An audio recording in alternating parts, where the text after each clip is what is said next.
Now, oftentimes, somewhere in that plan, it's gonna suck and it's gonna hurt. And you're gonna wish you had never agreed to do this in the first place. And that's where the S comes into place, and that's your sacrifice.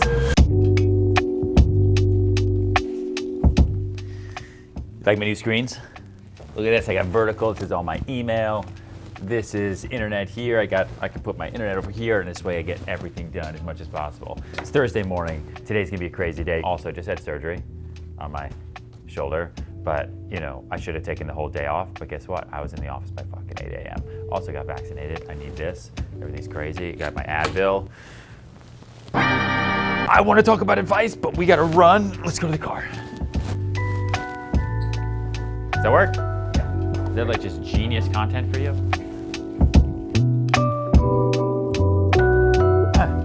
So, you ever heard of the personal PlayStation? Yuri's not in the car, that's why it's beeping. I think about that a lot when I think about how to be successful and how to achieve success. Plan, sacrifice, patience. I want you to remember those three things. If I think about anything I've ever done, not where I've said, oh, I'm successful, but that was a success. Started with PSP. Okay? Plan. You always have to have a plan, and you cannot negotiate with your goals, right? You always have to have a plan. You have to have those goals. You have to have structure. You have to have discipline. You have to be willing to outrun everybody else around you due to that plan. You look at anybody else out there who is successful, who looks effortless at what they do, it's because they don't show you publicly all of the planning. So you want to be successful at your own company and you want to build apps, set the plan first and be really agonizing about it, right? Be brutal. Set that plan, pick it, and follow it. The number one thing I've learned in the last 12 years of kind of building and creating over and over and over is I used to think it was about the product and about the idea. And now I'm 1000% convinced that it's about the people first. I used to think it was product idea, then people, then execution. Now I realize that it's people before all, then culture next, then product idea, then execution. And if you focus on the people and you surround yourself with great, hardworking, intelligent people that blend with the culture that you want to set up for your big moment in your company, then no matter what the idea is, you're all going to figure it out. And if the idea has to shift or change, or the product design switches or changes, then the people around you that you've nurtured, who all have the same culture and who are excited, are gonna help you do that without any massive speed bumps in the road. And I've seen other people, even personal clients, who've had great startup ideas or really, really cool companies, and they've focused 100% on the idea or the product, and then they hired people for that product. But then when the product doesn't work out, now all of a sudden the people are useless because they're only there because of that idea and product. And now you've got all these people that don't really know why they're there anymore. You're the one who's entrepreneurial with that fire burning in your heart. You want to switch things. And now your culture is starting to fade because why is everyone here if we're not here and we don't know why we're here? And it just then sort of falls apart. That's, I think, the number one reason you see people end up failing in a world where anyone can create their own business, right? Anybody. The other thing is, like, you can't do anything by yourself. No one could do anything by themselves. Even Steve Jobs needed Steve Wozniak. You have a pitchman, you have the salesman, and then you have the executioner, right? You have the creator. Everybody always has, those two. And that's something that I'm working on myself, right? I've always just sort of been a lone pilot flying by myself, and I just surround myself with really, really great people. But I have learned very much the hard way that it's the people first. Now, oftentimes, somewhere in that plan, it's gonna suck and it's gonna hurt. And you're gonna wish you had never agreed to do this in the first place. And that's where the S comes into place, and that's your sacrifice. What did I say earlier? You don't negotiate your goals if you wanna find success, right? When I first started this company last year, I made the decision to do it pre-pandemic. It was great. We're doing 100 million a week. It was awesome, selling lots of apartments and buildings. I had contracts out for a lot. I had a contract out for $1 billion building, okay, $1.1 billion, ready to be signed. COVID hits, deal dies. Brutal.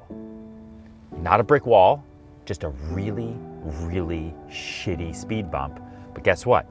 My plan all along was that I was going to get to the point where I was going to start my own business and I was going to launch this company no matter what. So I had to make sacrifice. I had to cut back left and right. I had to figure things out. And it was a really, really tough, scary time. But now I'm sitting in the car outside my own 15,000 square foot headquarters in Soho, in the greatest location ever in New York City. Insane, because I took that sacrifice and I followed my plan. So maybe that sacrifice means you're not going to be able to live in that nice apartment that you wish you could. You might have to live with 6 fucking roommates in the worst location ever, but guess what? You have a roof over your head, you got a bed, you got a door, you got a kitchen where you can cook noodles, you're good to go. The work doesn't care about where you live. You make that sacrifice. Or maybe you can't even afford that, you're going to stay at home. Guess what? No problem. Make that sacrifice. Maybe you need to go to another country. You know how many people come to New York who are not from New York, who take that sacrifice just to get here? A lot of people. Jack, who's holding this camera, Cody Boone downstairs. Very, very young guys, but they made a sacrifice to come to New York City with no money, above all, to follow that plan. Some people might call it a dream, other people call it goals. It's a plan. So plan, sacrifice, and then you gotta have patience. Nothing happens overnight. That's why they say that. You gotta have patience. You gotta outlast and outwait everybody else. I did an Instagram video the other day because someone told me, like, dude, you just blew up. You built this whole thing in like a day. It's like, all this, I spent 12 years building my brand. This part of the business, sure, happened almost overnight. Started it just about 10 months ago. But the brand and the work I put in will almost be 13 years coming up in a month or two. It's a long, long time. But guess what? I don't have to relive that 12, 13 years. It already happened because I had the patience. It's the way I kind of view success in this path as a real estate agent and a real estate broker as a race, right? But you can't sprint every day. You'll die. Like, you can't do it, right? And you can't just run marathons every day either. That's insane, right? But today might be a sprint. Tomorrow will be hurdles. Saturday you might fall down a hill, but it's okay. You're gonna get up, you're gonna dust your knees off, and then you're gonna get back on the race. And eventually you win the race, you just don't know when, okay? And that's what keeps me going, is I know that at some point I will win that race. I just have no idea where it is. And it's my fault if I stop jogging or running or walking. And I can take a nap, I can get water, but it's my fault. So success is there however we want it for every single one of us. You just don't know where it is yet. And that's like why I tell everyone who works here, like, the greatest thing about tomorrow is you haven't even done your biggest deal yet. Like, your biggest client, you don't even know who that is yet. Isn't that cool? Like, that deal is going to happen, right? The story of your life, you've done that deal, you just haven't met them yet. It's about taking action. It's about executing. It's about doing. Because you're never gonna learn if you don't do any of those. You got a plan going into those moments, but the more and more you think, and the more and more you analyze, the more and more you're gonna convince yourself not to do anything. It's like standing at the end of like a 10-foot rock about to jump in the water. If you go through all the reasons why you shouldn't do it, you're not gonna do it. But if you just do it, it's only 10 feet. And it's fine, right? So, like, you gotta take action. Everyone's watching the Olympics right now, right? Swimming.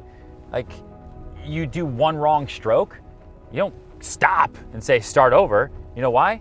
Because there's 7 other people in lane with you who've been practicing and planning for 4 to 16 years to beat you in that race, you individually.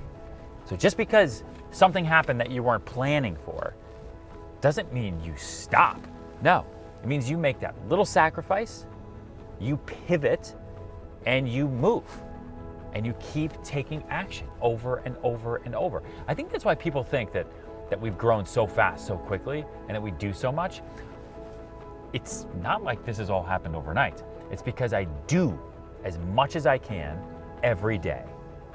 It's about taking action. It's about doing. And we're now back at the office, and now I got to go into a bunch more meetings. Today's been totally insane. Thank you for following me. As always, please subscribe.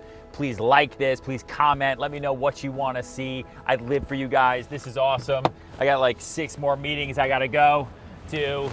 Maybe you'll come with me. Actually, you know what? You can't come with me to these. Ready, set, go. End of vlog.